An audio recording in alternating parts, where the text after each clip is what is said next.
Joel. Unang kabanata, ang salita ng Panginoon na dumating kay Joel na anak ni Pethuel. Dinggin ninyo ito, ninyong mga matanda, at pakinggan ninyong lahat na mananahan sa lupain. Nagkaroon ba ganito sa inyong mga kaarawan o sa mga kaarawan ng inyong mga magulang? Saysayin ninyo sa inyong mga anak, at saysayin ang inyong mga anak sa kanilang mga anak, at ng kanilang mga anak sa susunod na lahi.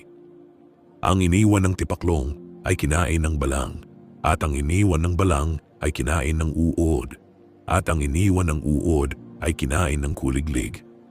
Magsibangon kayo, kayong mga manglalasing, at magsiiyak kayo, at manambitan kayo, kayong lahat na manginginom ng alak dahil sa matamis na alak, sapagkat nahiwalay sa inyong bibig. Sapagkat isang bansa ay sumampa sa aking lupain, malakas at walang bilang. Ang kaniyang mga ngipin ay mga ngipin ng leon, at siya'y may bagang ng malaking leon. Kaniyang iniwasak ang aking puno ng ubas, at ibinagsak ang aking puno ng igos. Kaniyang tinalupang malinis at inihagis, ang mga sanga niyaoy naging maputi. Managhoy ka na parang babaeng nabibigkisan ng kayong magaspang dahil sa asawa ng kaniyang kabataan. Ang handog na hari na at ang inuming handog ay nahiwalay sa bahay ng Panginoon. Ang mga saserdote, ang mga tagapangasiwa ng Panginoon ay nangananangis. Ang bukid ay sira, ang lupain ay nahahapis, sapagkat ang trigo ay sira, ang bagong alak ay tuyo, ang langis ay kulang. Mga hiya kayo, o kayong mga mangbubukid, manambitan kayo, o kayong mga mag-uubas, dahil sa trigo at dahil sa kebada, sapagkat ang pag-aani sa bukid ay nawala. Ang puno ng ubas ay natuyo, at ang puno ng higos ay nalalanta. Ang puno ng granada, ang puno ng palma ay gayon din at ang puno ng manzanas, lahat ng punong kahoy sa parang ay tuyo. Sapagkat ang kagalakan ay nawala sa mga anak ng mga tao. Mangagbigkis kayo ng kayong magaspang at magsipanaghoy kayong mga saserdote. Manambitan kayo, kayong mga tagapangasiwa ng dambana. Halika kayo, magsihiga kayo magdamag sa kayong magaspang, kayong mga tagapangasiwa ng aking Diyos, sapagkat ang handog na harina at ang inuming handog ay nahiwalay sa bahay ng inyong Diyos. Mangaghayag kayo ng ayuno, magsitawag kayo ng isang takdang kapulungan, inyong pisanin ang mga matanda at ang lahat na mananahan sa lupain sa bahay ng Panginoon inyong Diyos, at magsidaing kayo sa Panginoon. Sa aba ng araw na yaon, sapagkat ang kaarawan ng Panginoon ay malapit na, at darating na parang kagibaan na mula sa makapangyarihan sa lahat. Hindi baga ang pagkain ay nahiwalay sa ating mga mata? Oo, ang kagalakan at ang kasayahan ay nahiwalay sa bahay ng ating Diyos. Ang mga binhi ay nangabubulok sa kanilang bugal, ang mga kamalig ay nangakahandusay na sira, ang mga imbakan ay bagsak, sapagkat ang trigo ay natuyo. Ganyan na lamang ang ungal ng mga hayop, ang mga kawan ng mga hayop ay natitigilan sapagkat wala silang pastulan. Oo, ang mga kawan ng tupa ay nangapahamak. Oo Panginoon, sa iyo'y dumadaing ako, sapagkat sinupok ng apoy ang mga pastulan sa ilang at sinunog ng liyab ang lahat na punong kahoy sa parang. Oo, ang mga hayop sa bukid ay nagsisihingal sa iyo, sapagkat ang mga batis ng tubig ay nangatuyo at sinupok ng apoy ang mga pastulan sa ilang. Ikalawang kabanata, hipan ninyo ang pakakak sa Sion, at mangagpatunog kayo ng hudyat sa aking banal na bundok. Manginig ang lahat na mananahan sa lupain, sapagkat ang kaarawan ng Panginoon ay dumarating, sapagkat malapit na. Araw ng kadiliman at ng pagkukulimlim, araw ng mga ulap at ng pagsasalimuot ng dilim, gaya ng liwayway na namumukadkad sa mga bundok. Isang malaking bayan at matibay. Hindi nagkaroon kailanman ng gaya ni yaon, ni magkakaroon pa man pagkatapos ng mga yaon, hanggang sa mga taon ng maraming salit-saling lahi. Isang apoy ang sumusupok sa harap nila, at sa likuran nila ay isang liyab ang sumusunog. Ang lupain ay parang halamanan sa Eden sa harap nila, at sa likuran nila ay isang sirang ilang, oo, at walang nakatanan sa kanila. Ang anyo nila ay parang anyo ng mga kabayo, at kung paano ang mga mangangabayo, gayon sila nagsisitakbo. Parang ingay ng mga karo sa mga taluktok ng mga bundok, nagsisilukso sila, parang hugong ng liyab ng apoy na sumusupok sa dayami, parang isang matibay na bayan humahanay sa pagbabaka. Sa kanilang harapan ay nangahihirapan ng mga bayan, lahat ng mukha ay nangamumutla. Sila ay nagsisitakbong parang mga malakas na lalaki. Sila ay nagsisipag-alambitin at sakuta na parang mga lalaking mangdidigma. At sila ay nagsisilakad bawat isa ng kani-kaniyang mga lakad, at hindi nila binabago ang kanilang mga hanay. ni nagtutulakan mang isay-isa. Sila'y lumalakad bawat isa sa kani-kaniyang landas, at sila'y magsisisagupa sa mga almas at hindi sila malalansag. Kanilang nilulukso ang bayan, kanilang tinatakbo ang kuta, kanilang pinag-aalambitina ng mga bahay, sila'y nagsisipasok sa mga dungawan na parang magnanakaw. Ang lupa ay nayayanig sa harap nila, ang langit ay nanginginig, ang araw at ang buwan ay nagdidilim at itinitigil ng mga bituin ang kanilang kislap. At pinatutunog ng Panginoon ang kaniyang tinig sa harap ng kaniyang hukbo, sapagkat ang kaniyang kampamento ay totoong malaki, sapagkat malakas na nagsasagawa ng kaniyang salita, sapagkat ang kaarawan ng Panginoon ay dakila at totoong kakilakilabot, at sinong makatatahan. Gayon may ngayon, sabi ng Panginoon, magsipanumbalik kayo sa akin ng inyong buong puso, na may pag-aayuno at may pananangis at may pananambitan, at papagdalamhatiin ninyo ang inyong puso, at hindi ang mga damit ang inyong hapakin, at kayo ay magsipanumbalik sa Panginoon inyong Diyos, sapagkat siya ay maawain at puspos ng kahabagan, banayad sa pagkagalit at sagana sa kagandahang loob, at nagsisisi siya sa kasamaan. Sinong nakakaalam kung siya ay hindi magbabalik loob at magsisisi at mag-iiwan ng isang pagpapala sa likuran niya ng handog na harina at ng inuming handog sa Panginoon ninyong Diyos? Hipan ninyo ang pakakak sa Sion. Magsipangilin kayo ng isang ayuno, magsitawag kayo ng isang takdang kapulungan. Tipunin ninyo ang bayan, banalin ang kapisanan, pisanin ang mga matanda, tipunin ang mga bata at yaong mga pasusuhin. Lumabas ang bagong kasal na lalaki sa kaniyang silid at ang bagong kasal na babae sa kaniyang silid. Manangis ang mga saserdote, ang mga tagapangasiwa ng Panginoon sa pagitan ng portiko at ng dambana, at kanilang sabihin, maawa ka sa iyong bayan o Panginoon, at huwag mong ibigay ang iyong bayan sa kakutyaan na ang mga bansa bagay magpuno sa kanila. Bakit nila sasabihin sa gitna ng mga bayan, saan nandoon ang kanilang Diyos?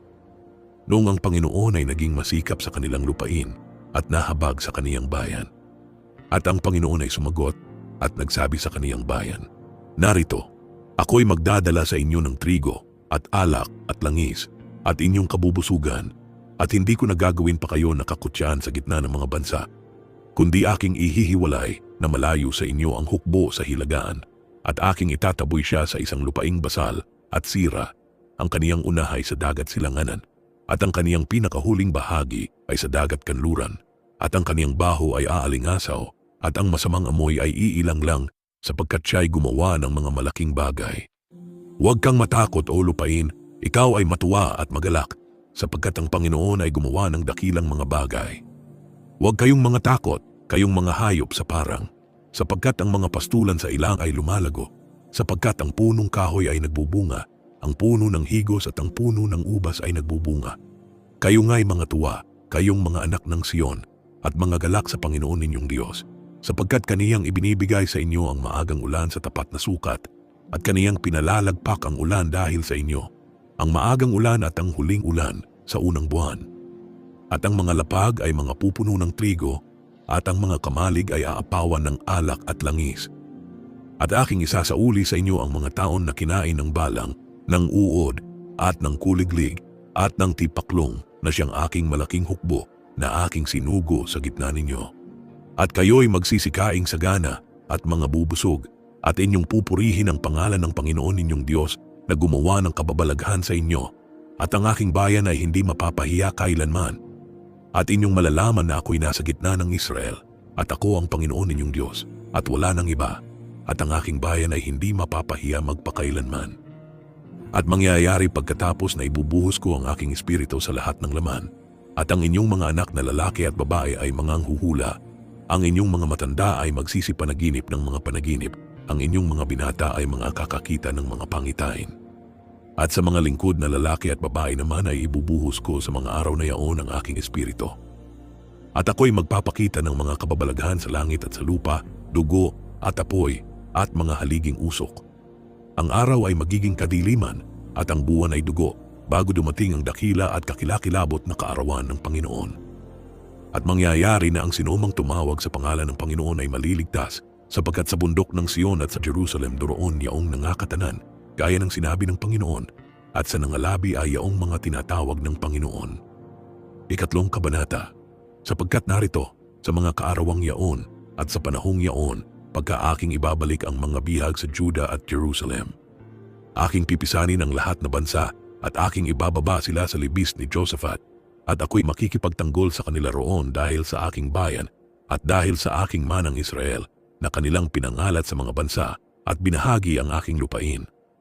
At kanilang pinagsapalaran ang aking bayan at kanilang ibinigay ang isang batang lalaki dahil sa isang patutot at ipinagbili ang isang batang babae dahil sa alak upang sila'y mga kainom.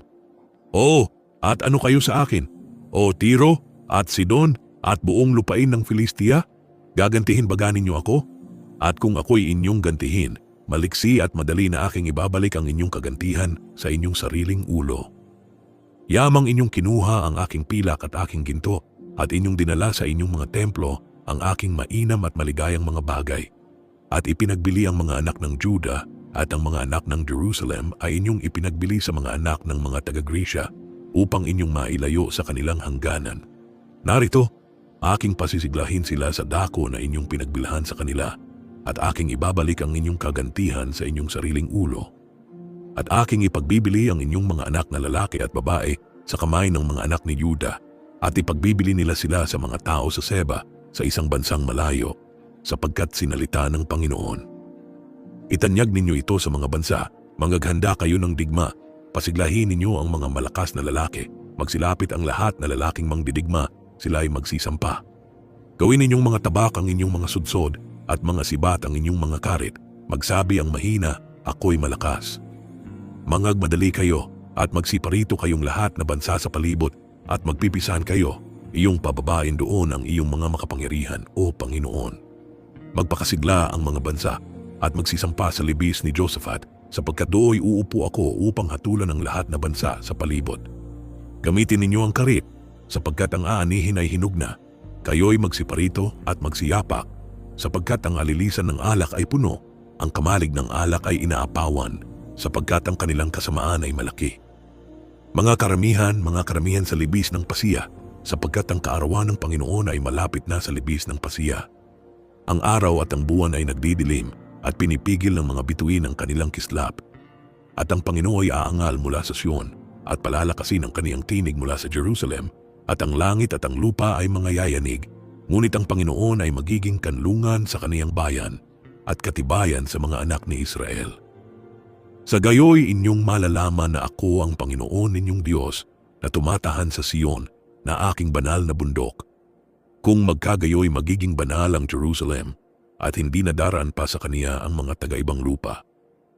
At mangyayari sa araw na yaon na ang mga bundok ay tutuluan ng matamis na alak at ang mga burol ay aagusan ng gatas at ang lahat na batis ng Juda ay aagusan ng mga tubig at isang bukal ay babalong sa bahay ng Panginoon at didiligin ang libis ng Sitim.